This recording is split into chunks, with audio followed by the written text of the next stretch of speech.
It was nearing midnight. That conversation with Catherine had calmed me down a bit. Whatever Miss Winters had on her mind, I doubt she'd put her own daughter in harm's way, if only by letting her communicate with me. In that regard, the Americans were still ahead of the Japanese. Since when had my life become this ridiculous baseball match with me as the ball, being tossed back and forth between opposing teams? The light was on in the windows, and I immediately knew it was Himitsu. She was used to finishing when she started. If I hadn't forgiven her earlier, I definitely had to forgive her now. That's what she thought.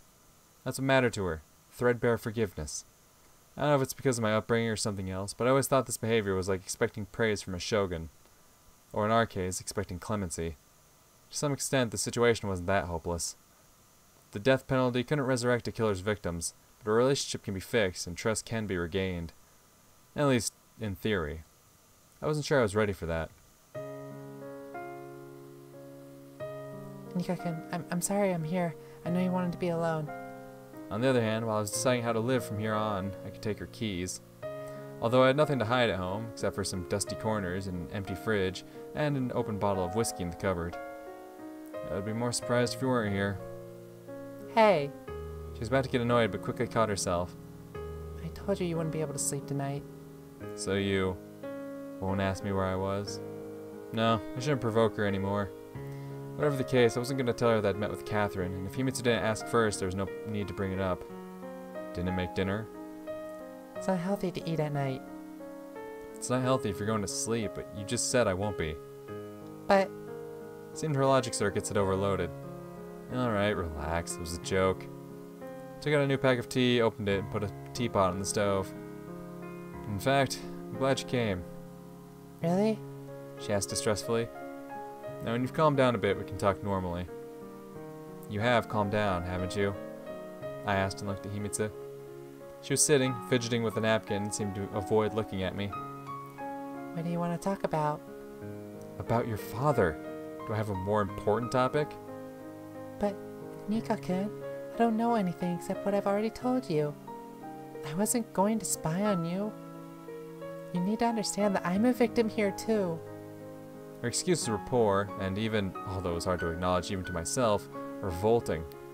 Of course, Himitsu wasn't a pathological liar, but now she was behaving like a little child who wouldn't admit her guilt, even caught red-handed trying to take a box of cookies from the cupboard. Let's say I agree that you're not guilty. Will you tell me what you know? But I'm really not. She sighed, apparently realizing what I wanted from her. Think about it yourself. Why would Dad tell me anything else? I don't know. More than that, I couldn't understand how he could drag his own daughter into all this. Maybe it's more about you than your father. Why didn't you tell me everything right away? Because we would all be worse off. My exhausted psyche couldn't withstand another crying fit. I quickly grabbed the mugs and put one of them in front of her. With chamomile, as you like. Thank you. Himitsu looked surprised. There's no real reason for that, though. I always had a fine selection of teas. Mostly because of her, but I had also bought some myself. It's not like I did anything weird. No, it's just... Thank you. We were drinking tea slowly, and probably were both happy to keep silent for a while and gather our thoughts. Naturally, I had to forgive her, otherwise we'd never get out of this deadlock. I was just concerned that it might give Himitsu a sense of impunity. After all, she'd always been a good girl, obeyed her parents and teachers, respected her elders, was a role model for younger children, lived an almost exemplary life. And if it so happened that she was wrong about something, or God forbid found guilty of anything, it always hit Himitsu hard. That was why my forgiveness was subconsciously so important to her. But to me it was important that it didn't come so easily. Unlike Catherine. Catherine always paid too much attention to what they refer to in English as appearance. At the same time, she couldn't care less whether others perceived her as good or evil, right or wrong, virtuous or deeply vicious. Respect was all that mattered to her. And tyrants are respected as much as prophets. I assume she didn't think about the reasons, be it worship, fear, or love. In a way, these two girls represented two philosophical opposites to me. Idealism and materialism, altruism and egoism.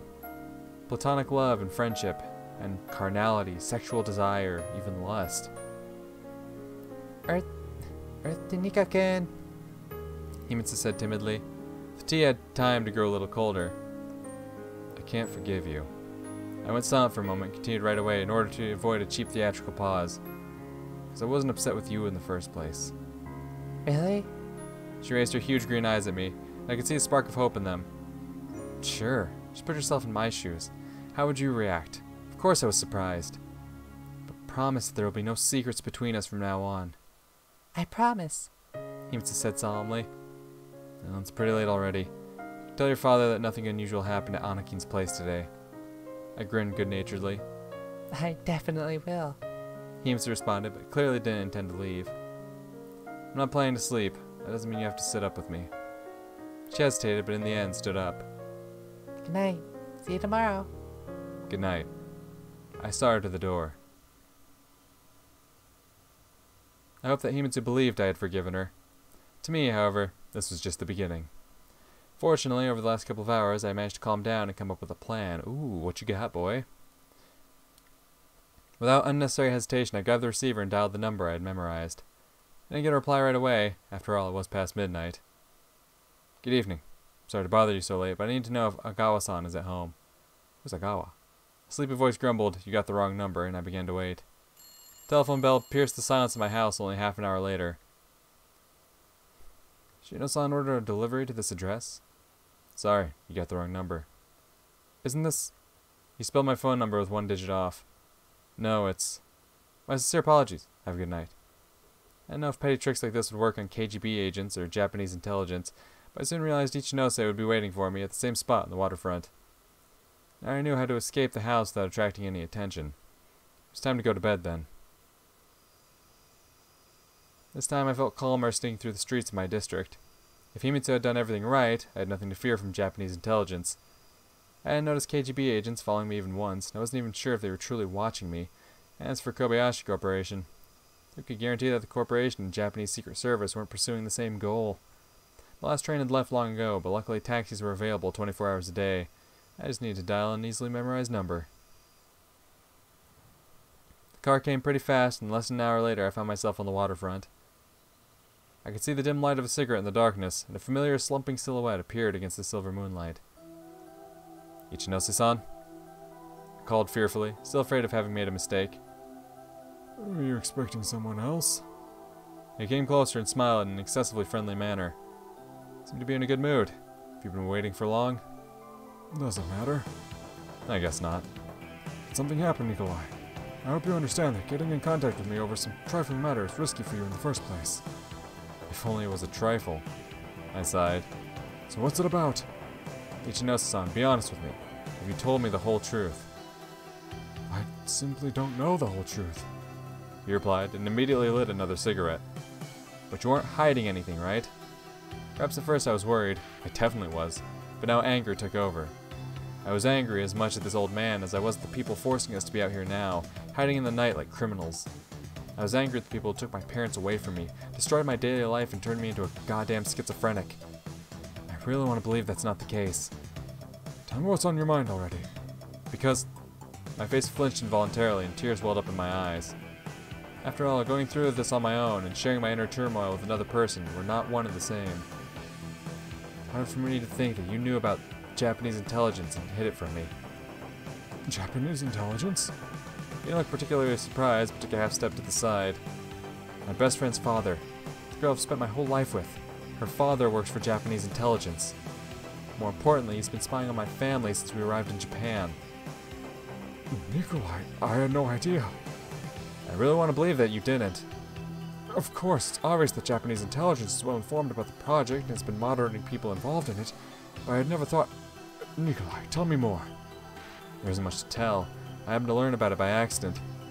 It's just hard to accept that a person who's been your neighbor all your life, a person who you trusted, turned out to be someone you should never trust under any circumstance. I smirked sadly. Was I really talking about Ryunosuke-san? Frankly speaking, we were never particularly close. Rather, I was afraid of him. A strict neighbor and your girlfriend's father is a great cover, as it turns out. What about childhood friend? Was that a good cover? Nikolai, that is terrible, I realize, of course, but... Ichinose glanced around as if gathering his thoughts, rather than checking for any hidden threats. How much does he know? This isn't just about you, after all. Well, he definitely hasn't gotten anything from me. Only because I don't know anything myself. At least I didn't a week ago. What you do now? What's so criminal about what I know? He looked at me closely as if he were about to say something, but remained silent. Ichinose-san?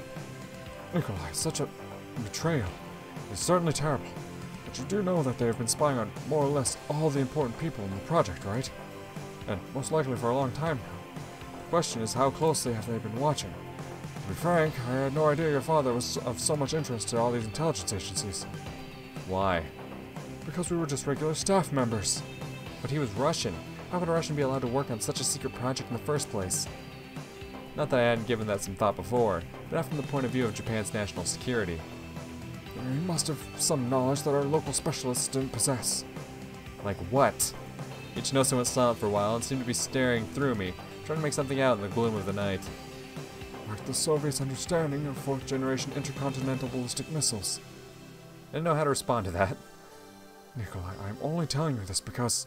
He sighed heavily. Well, I guess I can't make things any worse by now. Ichinose smiled sadly and continued. Besides, your father wasn't informed of every detail. Unlike Akira Shinji. I interrupted him. Unlike Akira Shinji. By the way, I happen to know his daughter. Look, Kagome. I feel sorry for her. What an interesting coincidence it was that we happened to study at the same school. Well, I wouldn't call her little now. But you two are in similar situations. Except for the fact that her father might still be alive. Let's hope he is. Cold wind blew from the shore. Dark, laden clouds were approaching us from the east, bringing with them heavy rain and morning fog. It's already late, Nikolai. Ichinose looked at me somehow sympathetically. Late for what? From another point of view, it might be too early. What does it even matter what time it is? What am I supposed to do now? I can't trust anyone anymore. It's not even so much about Kobayashi Corporation or your damn project. It's about... I didn't finish the sentence because there wasn't much sense in it. Ichinose could only sympathize with me, and even then, more for the sake of politeness, as he couldn't fully understand my situation and circumstances. He couldn't put himself in my shoes. And I was disgusted by that sort of routine sympathy. Just like at my parents' funeral. Familiar and unfamiliar people would approach me and give their condolences. The men would give me a firm handshake. The women would wipe off their tears with handkerchiefs or softly pat me on the shoulder. And then everyone just left me alone in that huge, empty house with my grief and sorrow, and only Himitsu was near. No, feelings like that couldn't be faked. The question was whether she could combine them with fulfilling her duty to the motherland. I laughed. Ichinose-san, can you see the state I'm in? I suspect my own childhood friend, practically his sister, of being a spy. I can already imagine her taking the oath and marching with a gun on her shoulder. It's over. I can't keep on living pretending nothing happened. Living like normal. And I even told Ichinose about that conversation with Irina. Something was stopping me from doing it. After all, it wasn't him that the KGB threatened. Even though we were being spied on before, at least I didn't know. Now, what happens now? I wish I could help you, Ichinose said heavily.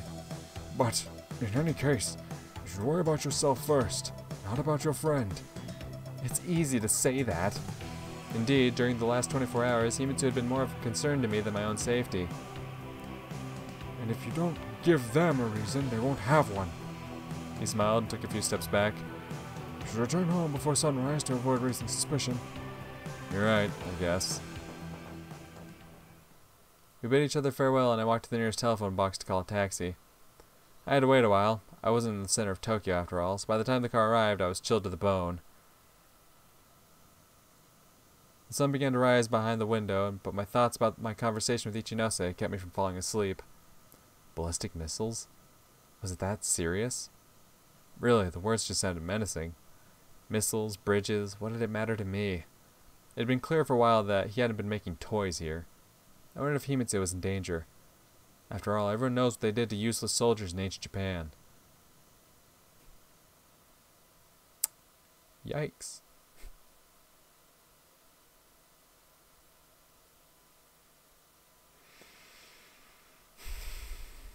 Alright.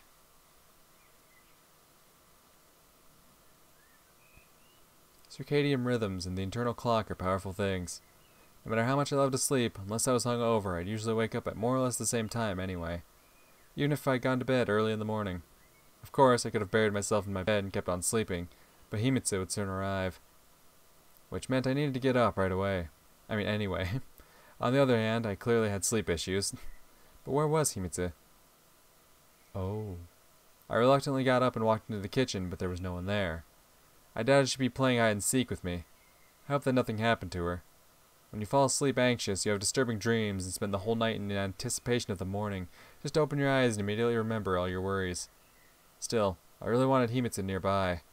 Just to sit together, eat breakfast, have a cute chat about nothing, wait until she was done with washing the dishes, then go to school. Perhaps she was busy with something. After all, she had her own life, didn't she? I was worried, but tried to wave my thoughts away. Just a week ago, what am I saying, 2 days ago, I wouldn't have placed any importance on it. Whether she did or come or didn't, neither option would be surprising.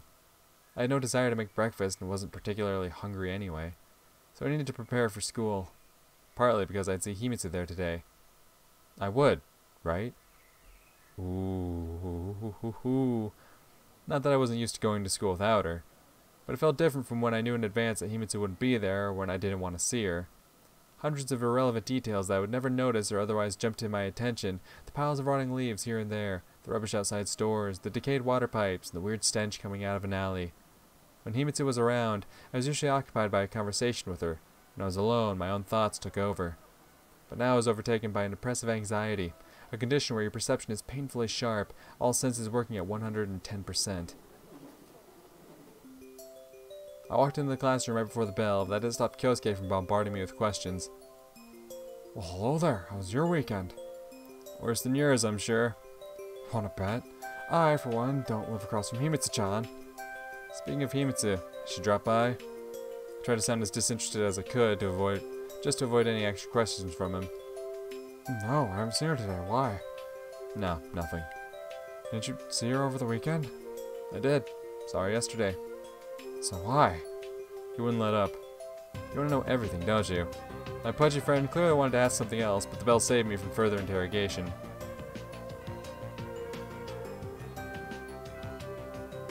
Even in better times, I found it difficult to focus on lessons. Now I couldn't think about them at all.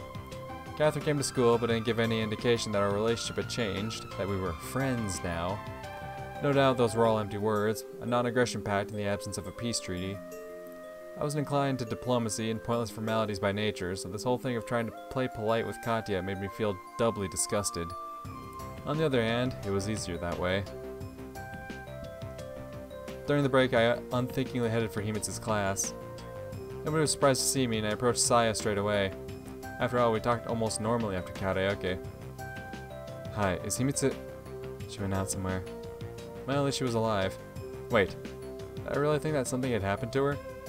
Didn't you come to school together? Her face immediately expressed curiosity. No, I replied briefly. I had no desire to lie or come up with excuses now. Should I tell her that you dropped by? No need, we'll find each other anyway. I appreciated her effort to be polite and smiled at her. See you. Even Saya-chan was behaving relatively strangely. In order to calm down somewhat and collect my thoughts, I went to the roof. Kagome?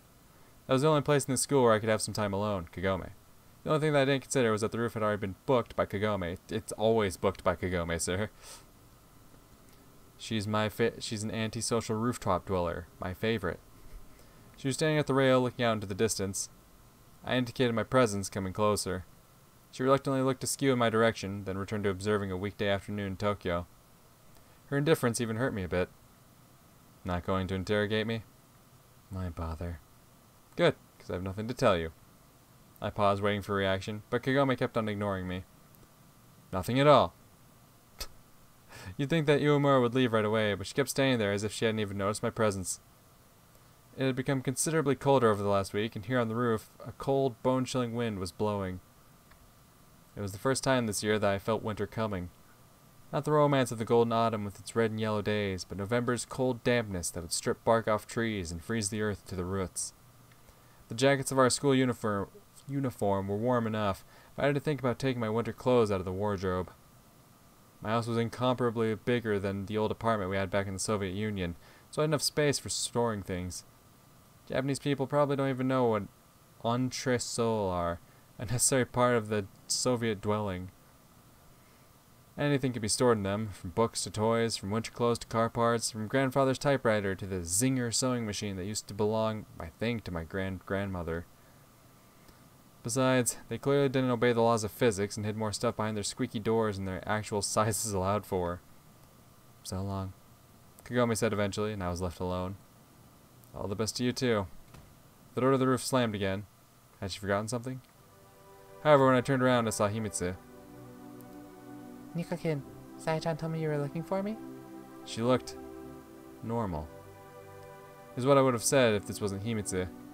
Happiness or sadness were normal to her, not this sort of detached attitude, which, as it seemed to me, was her way of expressing being upset with me.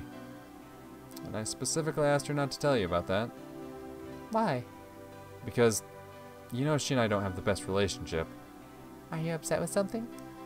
I thought you'd drop by in the morning. I replied straightforwardly. I'm sorry, I had something to do. I was even late for school. Himitsu looked away, and I couldn't understand whether she was deceiving me or just feeling guilty. But I'm glad you came today.